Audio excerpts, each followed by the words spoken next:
Welcome to Mahalakshmi vlog channel. வாங்க அப்படியே போய் தக்காளி சட்னி வைக்கலாம் என்னோடய ஸ்டைலில்.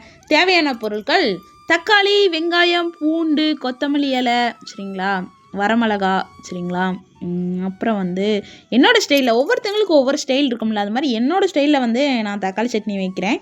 அதை தனி வீடியோவாக கொடுக்குறேன், சரிங்களா. நீங்கள் ஈஸி தக்காளி சட்னி, சரிங்களா, ஒரு 10 நிமிஷத்தில் இந்த சட்னி அப்படியே வடச்சட்டி வச்சு எண்ணெய் ஊற்றிக்கோங்க. எண்ணெய் காயட்டும். காஞ்ச உடனே கடுகு போட்டுக்கோங்க. அப்புறம் அப்படியே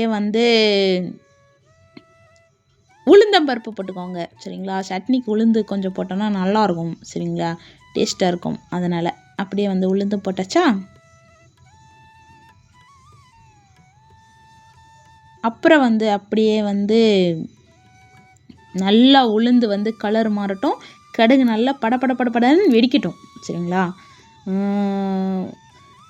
கடுகு நல்லா வெடித்தாதான் டேஸ்ட்டாக இருக்குன்னு சொல்லுவாங்க. அதனால் கொஞ்சம் நேரம் டைம் கொடுத்து அதை நல்லா பொரிஞ்சு கலர் மாறி வர்ற வரைக்கும் நம்ம பார்க்கலாம், சரிங்களா. அப்படியே பொரிஞ்சிட்ருக்கு, கலர் சேஞ்ச் ஆகுது. சேஞ்ச் ஆன உடனே அடுத்து என்ன போடணும்னு கேட்டிங்கன்னா, அடுத்து என்ன போடணும்? வீடியோ ஸ்பீடாக ஓடிட்டே இருக்கா. இது முந்தா நாள் எடுத்த வீடியோ, நேற்று சாயங்காலம் எடுத்த வீடியோ. அதனால் எனக்கே மறந்து போயிருப்பா. ஏன் இவ்வளோ நேரம் கடுகு பொரியிறதை காட்டுறேன்னு எனக்கே தெரியல. ஏதோ எடிட்டிங்கில் பிரச்சனைன்னு நினைக்கிறேன். சரி, கடுகு கலர் மாறுறத, உளுந்து கலர் மாறுறத பார்த்துக்கோங்க. அப்புறம் கலர் நல்லா மாறிடுச்சுப்பா. அப்புறம் கருவேப்பிலை போட்டுக்கோங்கப்பா, சரிங்களா.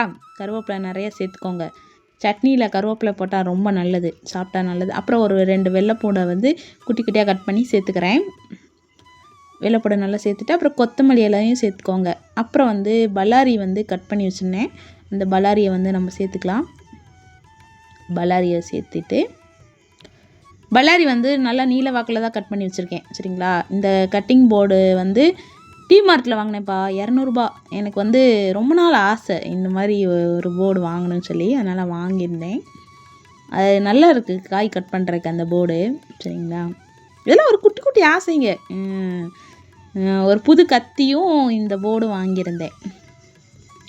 அப்புறம் நல்லா வணக்கிக்கோங்க, எண்ணெயில் நல்லா வணங்கட்டும். வணங்கினதுக்கப்புறம் தக்காளி சேர்த்துக்கிறேன். நான் வணங்குறதுக்கு டைம் விட்டேன், சரிங்களா. வீடியோவில் உடனே சேர்க்குற மாதிரி இருக்கும், ஆனால் டைம் விட்டு தான் தக்காளி சேர்க்குறேன், சரிங்களா. ஒரு 5 நிமிஷம் 10 நிமிஷம் கழித்து தான் வெங்காயம் வணங்கினதுக்கப்புறம் தக்காளி போடணும், சரிங்களா. அப்புறம் உப்பு தேவையான அளவு சேர்த்துக்கோங்க. அதிகமாக போட்டுறாதீங்க, அப்புறம் சட்னியாக இருக்காது. அப்புறம் எங்கள் வீட்டுக்காரெலாம் உப்பு அதிகமான திட்டி விட்ருவார்ப்பா. அதே உப்பு கம்மியாக இருந்தால் உப்பு எடுத்துகிட்டு வா அம்பார். அதனால் கரெக்டாக பார்த்து சேர்த்துக்கோங்க. அப்புறம் மூடி வச்சிடலாம், வேகட்டும் கொஞ்சம் நேரம். வெந்து வதங்கி அடுப்பை ஆஃப் பண்ணியாச்சுப்பா, ஆற வச்சாச்சு. இவ்வளோதான்ப்பா ஈஸி தக்காளி சட்னி. 5 நிமிஷத்தில் நம்ம தோசை மாவு இருந்தால் டக்குன்னு இந்த சட்னி அரைச்சி குழந்தைங்களுக்கு கொடுக்கலாம். என் குழந்தைங்க நல்லா சாப்பிடுவாங்க. காரம்லாம் கம்மியாக தான் போட்டிருக்கேன்.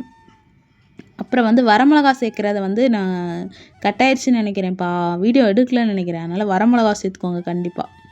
வரமிளகா சேர்க்கலாம், இல்லைன்னா கொஞ்சோண்டு மிளகாத்தூள் கூட சேர்த்துக்கலாம், சரிங்களா. அப்படியே வரமிளகாய் எடுக்கும் போது வீடியோ சார்ஜ் இல்லாமல் போயிடுச்சு, நல்லா கட் ஆயிடுச்சு. கண்டிப்பாக வரமிளகா சேர்த்துக்கோங்க. ஒரு 2 சேர்த்துனா கரெக்டாக இருக்கும். அப்போ அரைச்சிடலாம். நல்லா சூடு ஆறிச்சு சட்னி. ஈஸி தக்காளி சட்னி மகா ஸ்டைல், சரிங்களா. அங்கே போய் அரைக்கலாம்.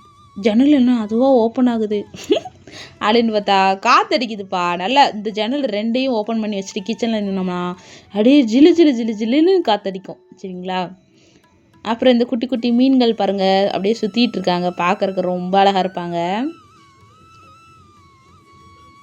அப்புறம் அப்படியே எட்டி பார்க்குறேன், நல்லா நைஸாகவே அரைய மாட்டேங்கி. ஜார் போயிடுச்சு போலப்பா. புது ஜார் ஒன்று வாங்கலான் இருக்கேன், இல்லைன்னா புல்லட் மிக்ஸி வாங்கிடலாமான்னு பார்க்குறேன். மிக்ஸி ஜார் சரியில்லை, இல்லை புது ஜார் மட்டும் 2 ஜார் வாங்கினேன். மிக்ஸி நல்லா யூஸ் ஆகுது. இந்த மிக்ஸி வாங்கி 5 வருஷம் இருக்கும், எனக்கு ரிப்பேர் ஆகவே இல்லைப்பா, அது பாடு ஓடிட்டுருக்கு.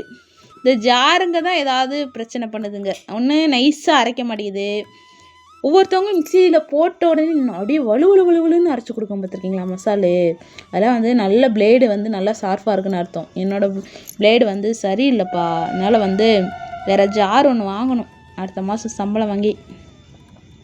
அப்புறம் சட்னி ரெடி, அவ்வளோதான்ப்பா. ஈஸியான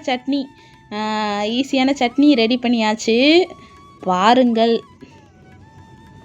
அடுப்பு எவ்வளோ அழகாக இருக்குன்னு பார்த்தீங்களா, பின்னாடி எவ்வளோ கோலம் வந்து பிரைட்டாக தெரியுதுன்னு. நம்ம போடும்போது கோலம் வந்து அப்படியே வந்து நல்லாவே தெரியாது. அரிசி மாவில் கோலம் போட்டிங்கன்னா கொஞ்சம் நேரம் கழித்து தான் பார்க்குறக்கு அவ்வளோ அழகாக பிரைட்டாக அப்படியே தெரியுது பாருங்கள். சூப்பராக இருக்குல்ல. ஒவ்வொரு நாளைக்கு ஒவ்வொரு கோலமாக நான் போட்டு வந்து உங்களுக்கு வீடியோ தரேன். அப்புறம் டேஸ்ட்டு பார்த்தேன், வலது கையில் தான் பார்க்குறேன் எப்படி இருக்குன்னு சொல்லி பார்த்தேன். ரொம்ப நல்லா இருந்துச்சுப்பா.